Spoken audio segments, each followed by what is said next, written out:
Hey, it's Tim, Pickup Truck Plus SUV Talk, and we have photos this morning of breaking news photos of the Ram 1500 Rev. This is the fully electric truck. It's built on the STLA platform. We expect to have a big 800-volt battery like we have with the GMC Hummer and the center range GM products as well, and also similar sizing to the Ford as well as on a big battery. But let's go and get these images. That's what we know. So I'm not going to stop speculating right off the bat. Let's get right to what we know. We know these images were from released today from the media site from Slantis. So you can see from Auburn Hills, Michigan. And basically what they're saying in this article is, let me sum it up for you. Here's the images. You can put down $100 non-refundable or $100 refundable fee, refundable. And you can stay in line and have a place to slot to pre-order this when they have more details coming out. You also be access to events, news information from the Ram 1500 Rev. So this is what's going to look like. So let's go ahead and get to the images. But its best way to see it's going to ramrev.com. And here, when you get on this website, you can see, you can here quick reach your spot. It's available Q4 of 2024. So it's going to be another almost 2 years till it comes out. The Ram Revolution, again, $100 refundable fee. You get early access to the Ram information. You get access to first looks and first drives, exclusive events. And so there are your details. But let's get ready to rev, as they said. The gallery. So here is our gallery, and I may, I may go over here real fast because I thought it'd be interesting to make sure I have the concept pulled as well. But we'll see. We'll get to that too. So this is what the Ram Rev production looks like versus the concept. The concept a little bit sleeker lines on top, a little more styling on the sides. We knew that was just going to be a concept.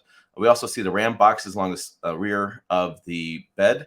The concept had them like along the sides here, and the whole side bed opened up. This just makes more sense, a little bit easier to access as well. The wheels are the same, I believe, as the concept. Those are special electric wheels, which are, they're just made for different use cases. So as we come around here, we can see there it is charging up. You can see the charge port in the front. And so here's your interior. As we had expected, all the fancy stuff in the interior from the concept really didn't make way in production, which makes sense. It just had a lot of stuff going on. But this is basically taking the Ram 1500 interior, putting it in here. The only difference is going to be this passenger screen on the right-hand side. Now, this is similar to what they've done in the Grand Wagoneer, the Wagoneer, and the Grand Cherokee. If I get those three right, I believe I'm pretty close, but I'm sure you guys will correct me in the comments. What that passenger screen, you can turn it on, turn it off, and the driver can't see it, so it's really not the big deal. And it's probably going to be optional, probably be standard on most of the higher trims, but optional on lower trim levels. I would expect we're going to have, a base work truck trim like we did Chevy and we do a really high, probably. Let's say limited version of this will be a higher price point, big price points differences. Here it is parked next to this house, which is kind of a cool looking house. And we can see the Ram Rev. This is their logo. It's been on the truck for a little while.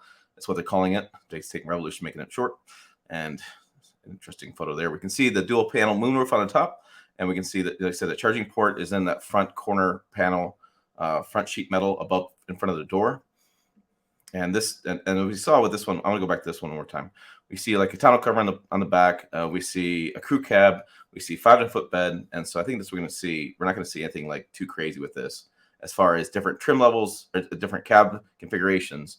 And I don't know if we'll see the full breadth of all of Ram's trim levels because they tend to just do some simplified lineup on these because of gauging over the overall demand and what the customer wants. But that's a good photo right there. So that's what that looks like. I was going to look at the concept real fast while I have you guys here. I thought, let me just look at the concept. And got Jeep. I don't know I don't see the concept there, but anyways, you can find out more on the concept on our website on pickuptrucktalk.com. Also, check it out on the interview I did a couple days ago with Ram CEO Mike Koval. So, what do we know? We know the production, what it looks like it's going to look like. We can see the exterior and interior to a degree. We can't see the rest of the seats and things. I'm not sure if that's been finalized yet. We don't know trim levels. We're not sure on pricing because it's too early yet. Our guess is an 800-volt battery, which is just a big battery, center range battery. Right now, the Chevy holds like the crown, I guess you would say, for range. They are estimating 400 miles of range. The Ford is like 320, 340, I think, in the platinum trim. I think they made a change to that as well. So that's kind of where we're at. I could see Ram deciding they keep wanting to, their pledge was to be better than everybody else. So 410, 405, 401. Could be their overall range of speed better than everybody else. We don't know towing and payload yet, but estimations are, when I had that Ford F-150 Lightning, it was pretty much the same as the Ford F-150. I mean, my payload was kind of the same number. The towing was about the same number. Now towing distance, that's going to be a whole different can of worms. We've seen some times where towing distance has been abysmal. And I've talked to people that have owned Lightnings who tow, and it's been okay, right? It really depends on the aerodynamic profile of what you're towing behind you. If you're towing a big, tall camper, your range goes. If you're towing a lawnmower or a boat that has a little bit different aerodynamic profile, you're probably gonna get a little more range. Also depends where you live, right? So like in my neck of the woods, nearest charging stations, I think it's 98 to 100 miles away. So obviously I'm not doing fast charging because that doesn't work around me. But a lot of these brands, when you do fast charging, you go with like 10 to 80% in about 30 minutes or so. What I found at fast charging stations. But most of the time you're charging at home. Like I charged the Lightning at home, and I could charge it up overnight, and it was full charge from empty to full. And if you look at current electricity rates, I mean, the volts going in will fluctuate a lot as you're charging. But the best I can do from the math I've gotten and from the information I have, without putting a voltmeter on it all night long, or the lack of having an app. Actually, the Ford and General Motors did not have apps that show me how much power went in. I'm looking at like $20. I mean, really cheap to fill this thing up outside the house. And so there's gonna be I know there's lots gonna be conversations about how green they are, and the fact is they're not really green when you first buy them. You have to put miles on them to get them to be more carbon neutral, which I think is kind of a big irony with EVs, is that if you buy one and don't drive it, you're actually doing more harm to the environment. So you need to buy it and use it. I'm seeing a lot of commercials. So we saw with Ford when they launched the M50 Lightning, commercial operations just bought these like crazy because it makes sense for them. If you have a consistent route you drive, or you're just going to the job site, whatever, definitely that's a big use case. I think for the average consumer, in especially rural areas, it's not here yet. It's not right. This is not the future yet. It's getting to that point. This is not the vehicle for you. And again, this is not going to replace heavy duty truck. Not going to happen.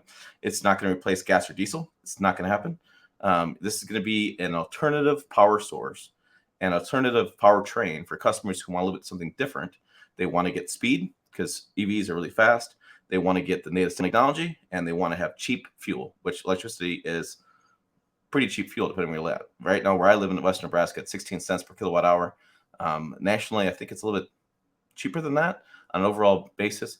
California is more expensive, as everything in California is, but just depends where you live and depends what you're doing. So you can reserve one today. Go ahead and put your $100 down, refundable fee, and get involved in the Ram revolution. Now, I know we're going to see some more details come out later this year and next year as far as details and pricing and trim, stuff like that. So stay tuned to that. Check out other videos over here, website down below, pickuptrucktalk.com. As always, thanks for watching. I will see you down the road.